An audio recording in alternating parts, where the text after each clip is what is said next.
Hello, everyone. This is Jerry, and I'm joined here by Brandon, and this is Dad Jokes, episode one. Basically, we are two long term friends who are currently both going through the amazing journey of pregnancy. We are expecting fathers, and this is our podcast where we want to kind of talk with you guys about what we're going through.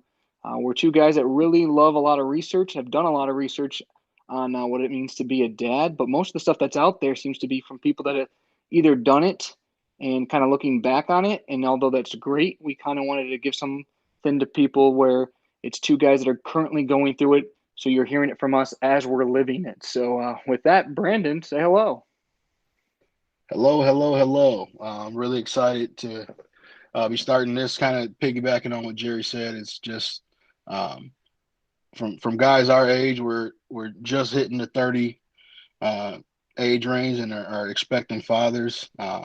You get a lot of advice from kind of old people, for lack of a better way to put it, and we wanted some more contemporary, some things out there. I know Jerry will probably speak on it, but looking out in the podcast space, there hasn't been uh, a lot of people our age and with our lack of experience who are kind of taking you through the journey themselves. So that's something we definitely wanted to hit on. Yeah, and Brandon, you're a little bit ahead of where we're at. You guys are actually expecting a little bit later this month, so in the very near future.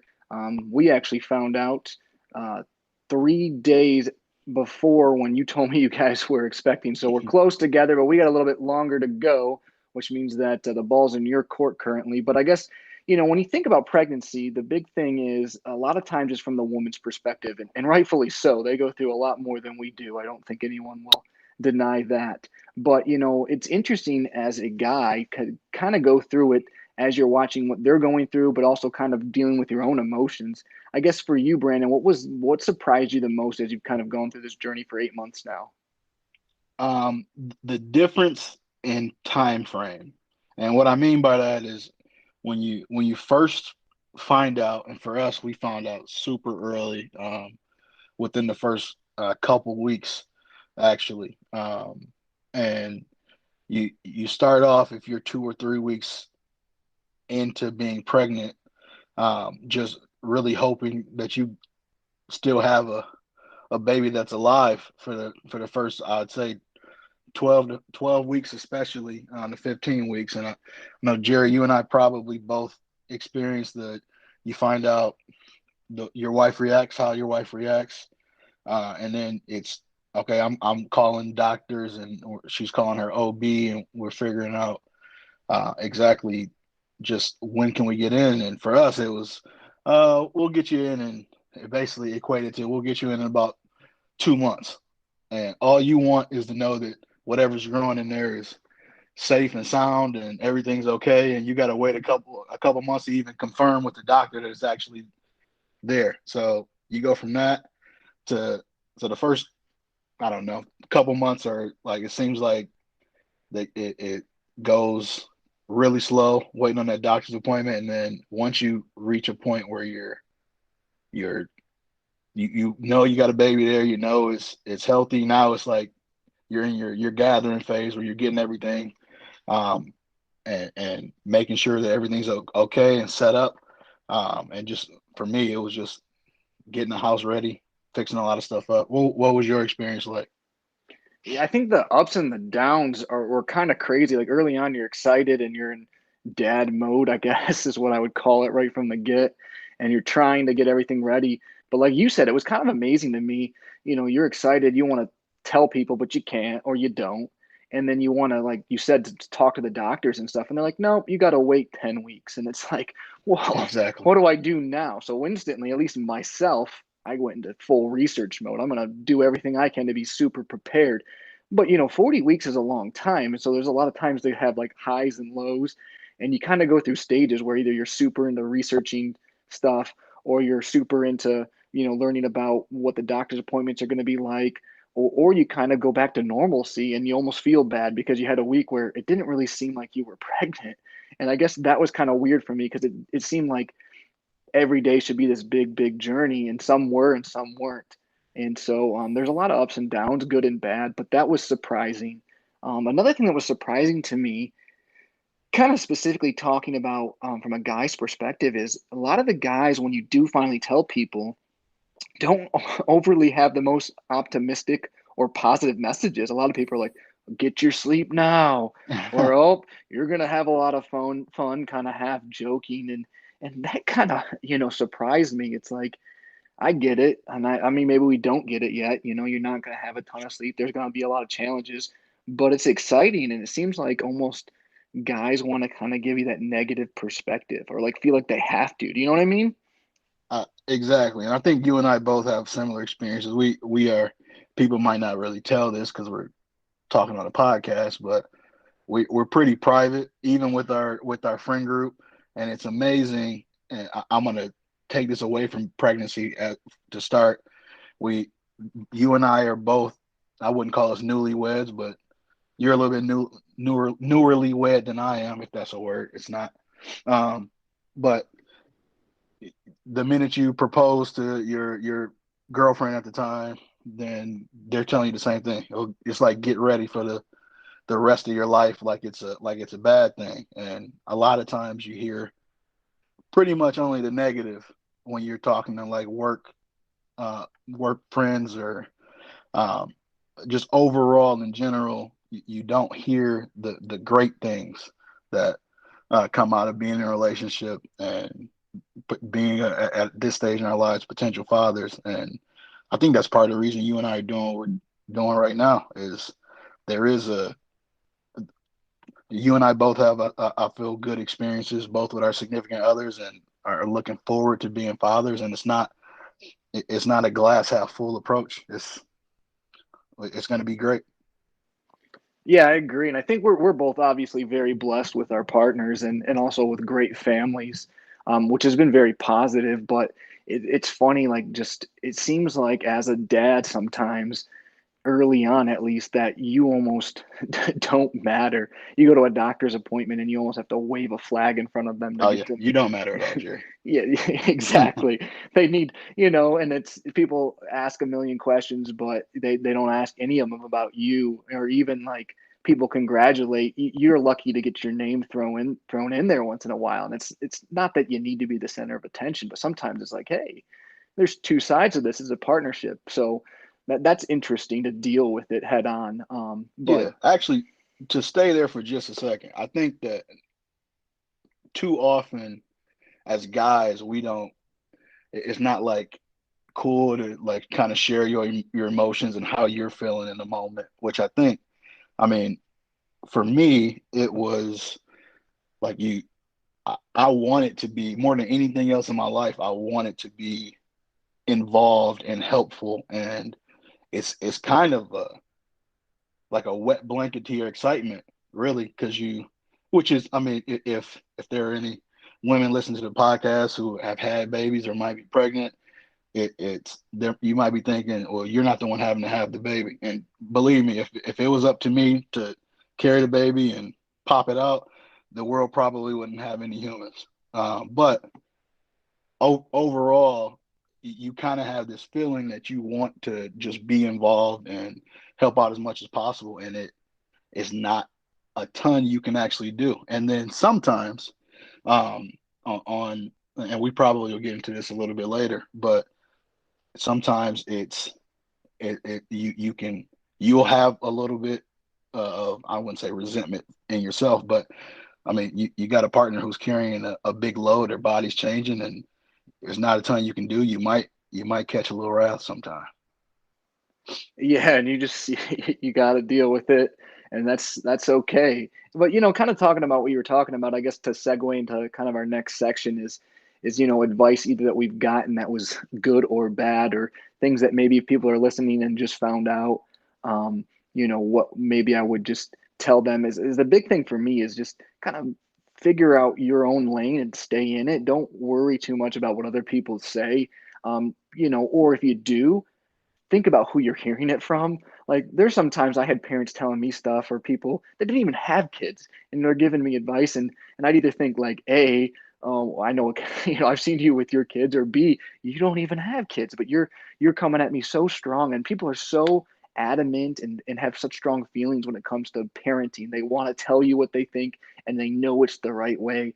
But I guess the big thing for me is like, don't worry so much about it. Take it all in, but early on, like for example, when it comes to like baby gear, people were either really like, you absolutely need this stuff, and if you don't have it, you almost should feel bad, or the exact opposite. You don't need any of that. And people that get that is just ridiculous.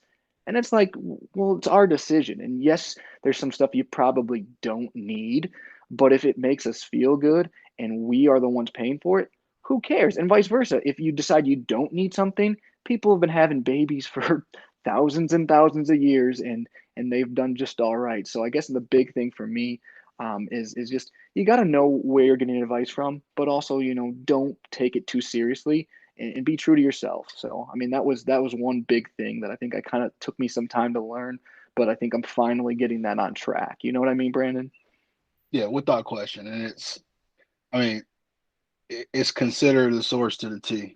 And not only that, but I think knowing who, like surrounding yourself with people, and you should have done this truthfully before you had kids or potentially even got married. But it was crazy to me how many people felt entitled to offer their opinion on things that, yeah, truthfully, I might not agree with at all. And but with that said, I mean, you have parents who are giving their advice because they've done it.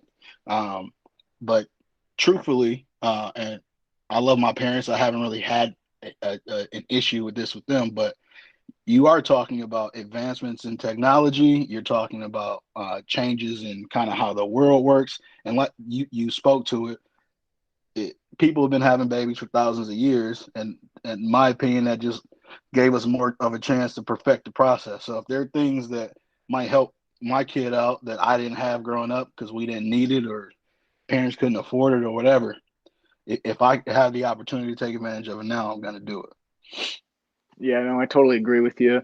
And I think, kind of, for me, along with those same lines, if I was looking back and looking at myself in a mirror, one thing that I might have done differently early on is, like we talked about earlier, is I went right into research mode, went right into figuring out. But research mode means like what to do when the baby's here, what to do in the baby's early stages and later stages. And what I didn't do right away was what to do during the pregnancy. And it's like, hey, this is 9 months before the baby gets here. You got lots of time to prepare and learn about what to do when the baby's here. But like, what do you do when your wife's pregnant, or what do you do to help that process be better or easier for them? And that's something that, I've done now, but it took a while. Like, it was a few months of me like, I need to figure out a stroller when we're 10 weeks pregnant, and I'm worried about the stroller, I'm worried about the baby carrier. But it's like, okay, maybe we need to be worrying about, how much exercise, what kind of diet, what's normal weight gain, what's normal this, that, the other, where in the appointments. So I guess it's easy, as a new father, to get really excited about when the baby's here. And I actually was just reading the book the other day that says dads typically think about their kids at the ages of 2 and 3, and mothers typically think of them as infants. And I guess it's true, but you want to think about the pregnancy, I guess, and you also want to think about the baby as a newborn, because those are all come before you can get to the 2-year-old stage, the 3-year-old stage, the playing in the catch, like going to the school dances and things like that. And you hit the nail on the head there because for me, I, we didn't discuss this before we even got on, but that is, and just looking at myself, how I'm picturing the kid. I'm not picturing the baby. And for me, I know that I'm having a boy in less than 3 weeks at this point. Jerry has decided that he doesn't want to find out, which I probably want to know more than him. Probably not, but um, it's that's the vision that I have in my head. It's the kid outside. I'm getting into golf lately, or at least trying to, and it's going out on the golf course with your son and teaching him the game, and hopefully he's better than me pretty quickly. Um, but you hit the nail on the head. There is what can we do in the moment right now because there's only so much research you can do. And I mean, you and I went back and forth for weeks about what the best stroller was. And for the record, him and I will be talking about this in some later episodes. We may or may not agree or disagree on some of the best baby products, which I'm excited to talk about. Um, but it's the little things that you can do while your partner is kind of going through. I mean, their body changing. I mean, I was reading to my soon to be newborn son yesterday, and he was moving around in my wife's stomach, and I literally just felt how tight her stomach was, and just this who knows what. I guess we do know what, but who knows what in my brain at the time, just rolling around in there, and I'm like, I could not do this. Well, let And me let it's me ask you this, Brandon. yeah, Do you guys have a do you call the baby by the name? And I know you're not telling people the name yet, but do you call the baby by the name? oh yeah. Oh, So that's that's that's a we call the baby, but I call the baby by the name. And I might be going off on a tangent here, but we've been playing the name game for a little bit. We've had months and months and months of knowing what the name was in our brain and in my mind. I had a moment a few weeks back where it's about 2 hours of not being 100% on it. And for a couple of weeks after that, my wife was undecided and had decided on a different name. So as of today, we ordered a few things with the name on it. So we're you're pretty set in convinced. stone. Yeah, we're pretty convinced. Speaking of advice that people are giving you. People, a lot of people who I've talked to are adamant that you do not like decide on the name until you see your kid. And to each their own. It's what you said earlier. Like if we feel strongly about a name, and I might change my mind once I see the kid, but right now there is no other option. So I really don't know what I would change it to. So if you're in a position like me where there's you've kind of vetted them all out, there's one name and I don't have another option, the kid's name. By the time the kid gets here, I don't need to wait until I see the kid. Yeah, that's one thing, we obviously don't know what we're having, which by the way, not to get too much into detail, but that apparently makes people have very strong emotions, either for or against. I would I'm one never of have those guessed people. that. People either think we're the craziest people and want to tell us how crazy we are, or they absolutely love it and want to give me like a hug. It's the weirdest thing. But um, the one of the things that I was reading about is if you don't know what you're having, it can hurt the bond because you're not talking to the baby because you don't know what it is. Maybe you are, but you're doing it in a different facet. So recently we've been trying to come up with a nickname to call the baby that would fit for either gender, and there's some discrepancy there. I called it because we call our dog, or my wife does, calls her a chicken tender. So I said it's a nugget. So I keep calling the baby Nugs, and I don't think she loves that, but I think it's going to stick. So we'll see if I can win that battle or not. Perhaps I will.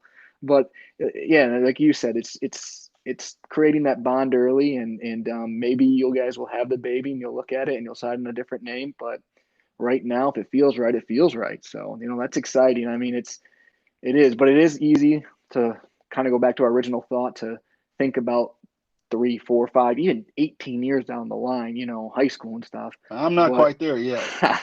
but you want to definitely soak in every moment because you don't get it again. My sister has 3 kids and they're not having any more, and kind of the youngest is getting out of that younger stage, and I can already see that she's probably going to miss that. So for us to be going through it for the first time is exciting, and I don't want to lose any of that. So I'm excited for that.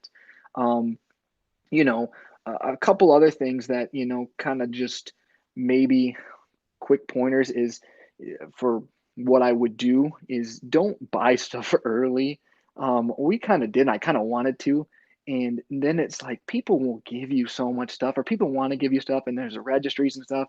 And then you might change your mind. So just you might have the urge, and I did it myself, and I don't really regret it necessarily, but there was probably no need to. So I guess I would say that too. I I couldn't agree more. That definitely is one of the things that I was thinking about with things that surprised us. I there were multiple times and multiple sales, and I think you and I texted about a few of them, especially the Nanit, which we'll probably talk about in a later episode. Um, but just we've gotten spoiled. And my wife's grandmother and mom threw her a baby shower, and then my we had our a friend baby shower at our house, and my mom, not to be undone, absolutely wanted to throw my wife a baby shower with our side of the family. Um, and there were plenty of times where we had an opportunity to kind of catch a 20% off sale.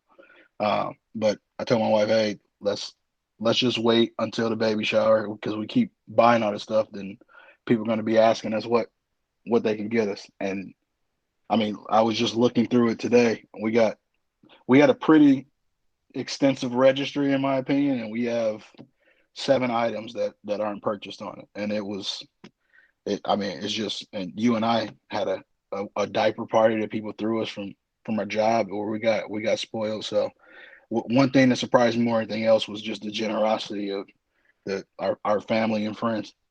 Yeah, I think a little bit like when it comes to friends, especially if they're older or work people, there's a little bit of the grandma grandpa effect where they almost get more excited because they know they don't have to deal with the little one Without crying, question. but they can spoil you a little bit. They can see the pictures and kind of see the baby grow through your lens. So that's been great. And like you mentioned, you guys did multiple showers. We're having apparently the world's largest one shower because my wife doesn't want to have multiple.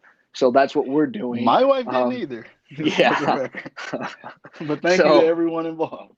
exactly. No, we're having one, which we haven't had yet, but we did have that diaper party, which was great. And I know already people have kind of spoiled us. So that's been fantastic, and no, things bring people together, and babies is definitely one of those things. So that's something that's kind of cool. Really quickly before we kind of end it here today, I guess, kind of talking about, pregnancy in the guy's perspective. I think the big thing too when you look at it is it's amazing kind of what women go through though, and I sometimes just sit back and like think about it. Like I said, there's days I'm really involved, days I'm kind of more or less, work gets caught up, and I my wife works third shift, so I don't even see her that day, but they have that baby with them at all times, so it never goes away for them. They're always dealing with something, whether it's cravings or sickness or movement or moods. It doesn't matter, they're always dealing with it. So we should definitely be thankful that we only, can kind of pick and choose to a degree when we want to deal with it, especially at this stage because the baby's not even out yet. Yeah, without question. It's like I said earlier. It's when I look at the changes that are happening, the little things, and I mean, we get a break. We go to work.